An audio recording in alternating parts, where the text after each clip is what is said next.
Man, 2007 was such a great year for video games. You've got Uncharted, Mass Effect, Bioshock, God of War 2, Modern Warfare. No, the other one. There you go. However, there is one game that I think is not only the best from 2007, but of all time. And that game is B-movie game. Super Mario Galaxy is a fantastic game. I mean, it just is. While writing a script for this review, I found it very difficult to just put into words just how much I love this game. But I'll try anyway. But before that, we need to go back in time to the year 2000.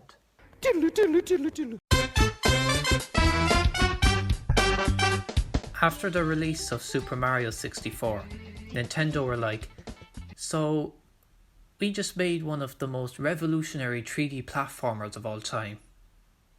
Let's do it again. So during the Nintendo Space World event, Nintendo showed a project called Super Mario 128.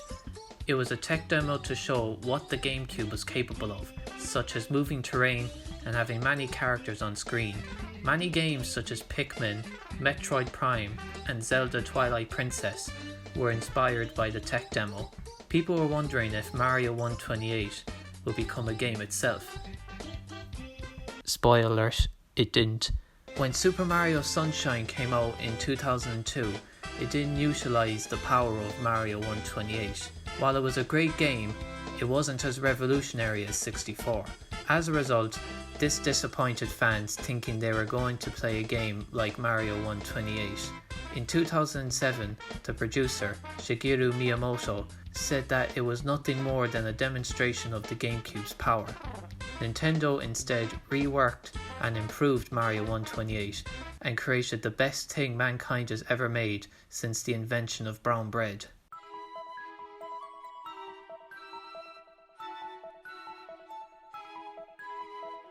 I love the cover for Mario Galaxy. It sums up the game perfectly. You have Mario flying through space smiling. There are multiple planets that you will be able to walk and jump around on. It's very colourful and it gives you the impression that you are about to embark on a journey. The back of the box describes the game as a Mario adventure of cosmic proportions. On the NTSC version, the PAL version I have says Mario takes to the stars, which doesn't have as nice of a ring to it. The cover also shows off screenshots from the game as well as the power-ups you can use.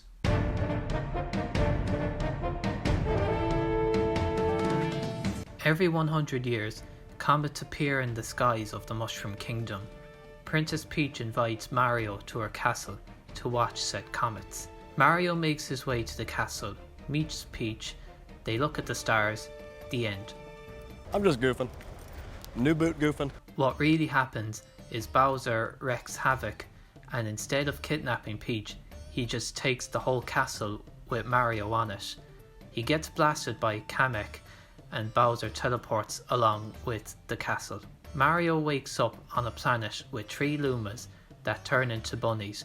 You chase them, catch them, and a platform appears with Rosalina, the mother of the Lumas, on it. She gives Mario a baby Luma to put in his hat, help him get around a galaxy and in battle. She explains that Bowser took all of the power stars which are used to power her observatory. That helps her to get around space. Every galaxy has power stars to collect. The more you get, the more power you give the observatory. Once you have enough power stars, you get to face Bowser as the final boss, having already faced him twice before. Mario takes him down and rescues Peach. Bowser watches his empire fall before his eyes, and the planet in which he stands on turns into a black hole. Everyone and everything gets sucked into it. A beautiful light show happens, and then boom, a big bang. Rosalina appears in front of Mario, talks about the circle of life, and how the cycle doesn't repeat itself in the same way. Mario wakes up in the Mushroom Kingdom. There is a big party going on between the Toads and the enemies we faced in the game.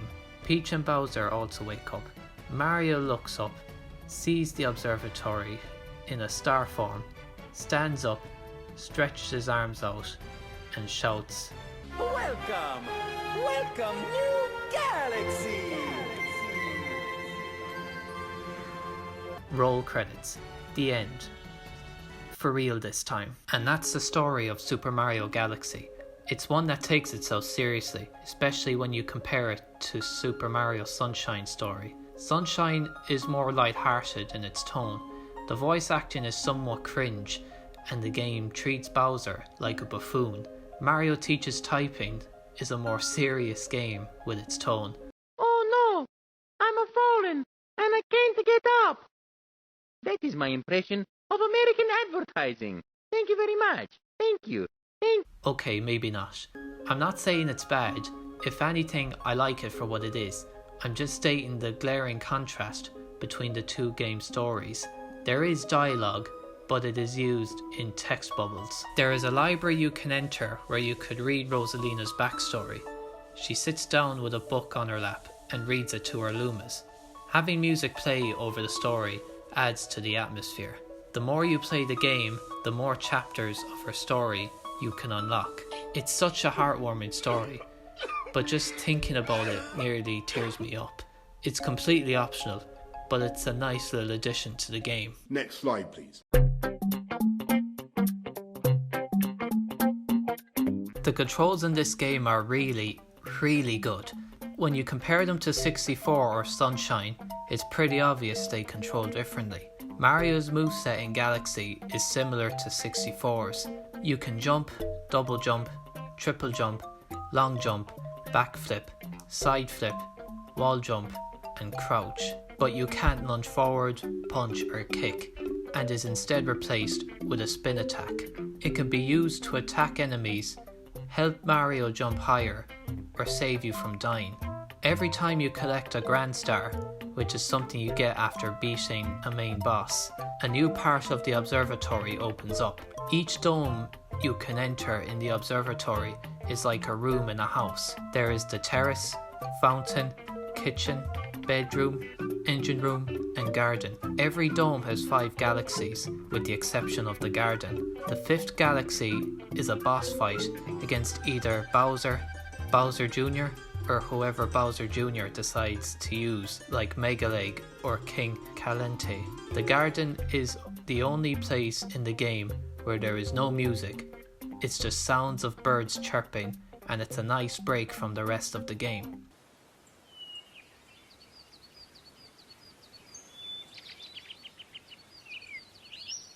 Every dome has a hungry Luma waiting outside. They require you to feed it star bits. Star bits are the colourful sweet-like items and are a form of currency that you can collect in the level. You feed the Luma said star bits and it turns into a new galaxy. Go to that galaxy, get the power star. A lot of people say that the observatory is not really a good hub world, and I don't get why. I know it is smaller than Peach's Castle in 64 or Delfino Square in Sunshine, as well as being less interesting. While that may be true to a certain extent, that doesn't make the observatory bad. In all 3 games, you can mess around by testing the controls and talk to the locals. All these hub worlds are more similar than people think. I love exploring the observatory, even if it is not as expansive as Peach's Castle or Delfino Square. Like every Mario game, there are power-ups. Mario Galaxy has so many new and returning power-ups. There's the bee mushroom. It allows Mario to turn into a bee. You can fly for a limited time, climb on honeycomb walls, and stand on clouds. The boo mushroom. It allows Mario to turn into a boo. You can hover, phase through walls, and get chased by horny boos. How's that even possible? They don't even have genitals. The spring mushroom. It allows Mario to turn into a crocodile getting crushed by an anaconda. You can jump really high. The ice flower gives Mario the ability to skate on water and lava, as well as wall jumping between waterfalls. The fire flower gives Mario the ability to throw fireballs for beating enemies or lighting torches. The Rainbow Star turns Mario invincible and run fast. The last 3 power-ups I just mentioned only last 30 seconds each. The last power-up is the Red Star. It allows Mario to fly for 60 seconds. It's a cool power-up, but it's only used for one level, Gateway Galaxy, where you collect 100 purple coins. It's a power-up with so much potential, but it's barely usable for 99% of the game. There are also 1-up mushrooms, giving Mario an extra life. Life mushrooms doubles Mario's health. Coins can replenish Mario's health. Green, red and gold shells can be used to open chests or defeat enemies, as well as giving Mario a speed boost in water. 3D Mario games that came before Galaxy, like 64 and Sunshine, require you to explore every inch of their levels in order to get a star or a shine. Galaxy, meanwhile, is a lot more linear in its level design. 9 times out of 10, it's obvious where you need to go, a bit like 2D Mario games, where you reach a flagpole in the end. It's not bad or anything, it's just a different style.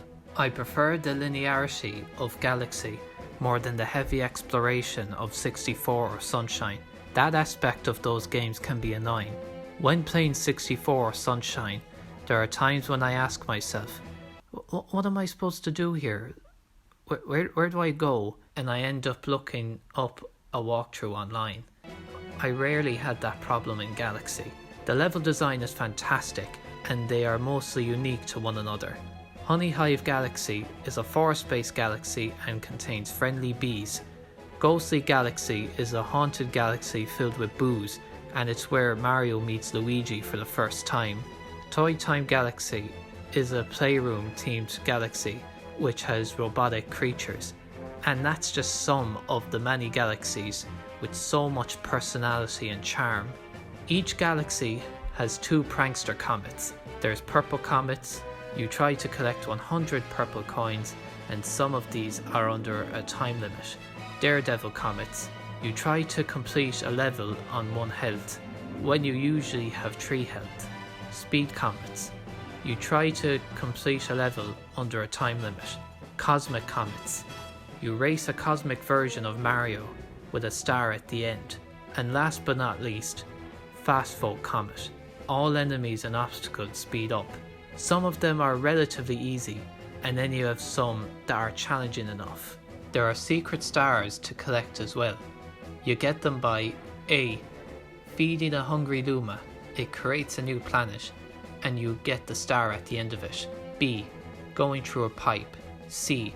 Saving Luigi in certain levels.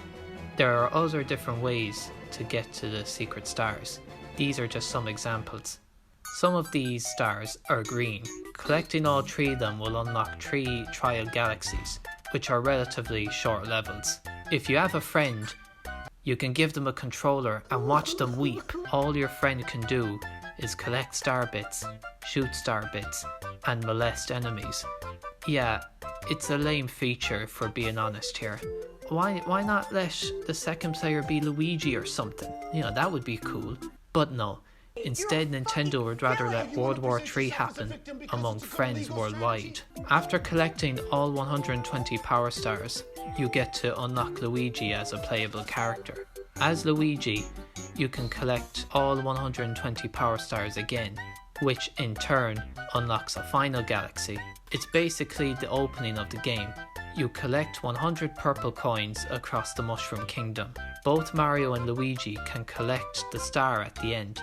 Ergo, they can collect at most 121 stars each, which adds up to 242 Power Stars. When you get the final star as Mario, you get a picture of him with Peach and some Lumas.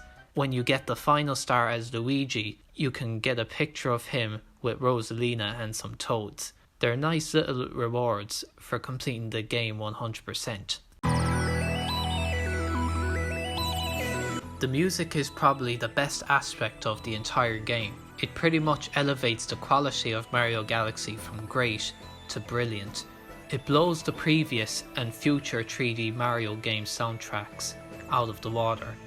There's not one song that is even average or forgettable. It was the first Mario game to have an orchestrated soundtrack, composed by Mahito Yokota and Koichi Konda.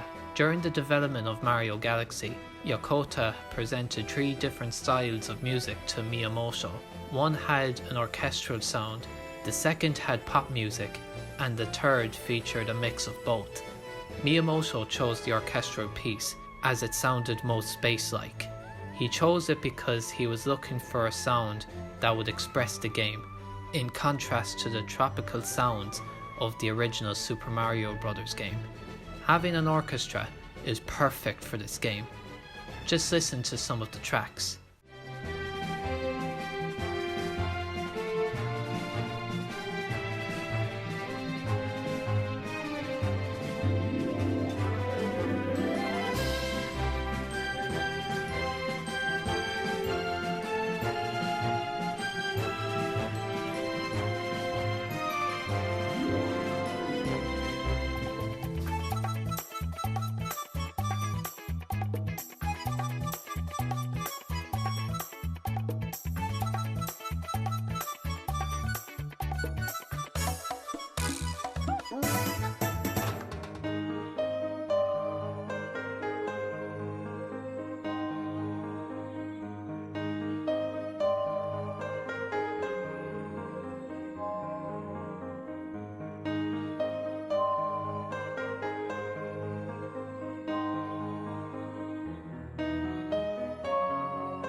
It truly makes you feel like you are going on a magical space adventure with Mario. It's probably the best original soundtrack for a game I've ever heard.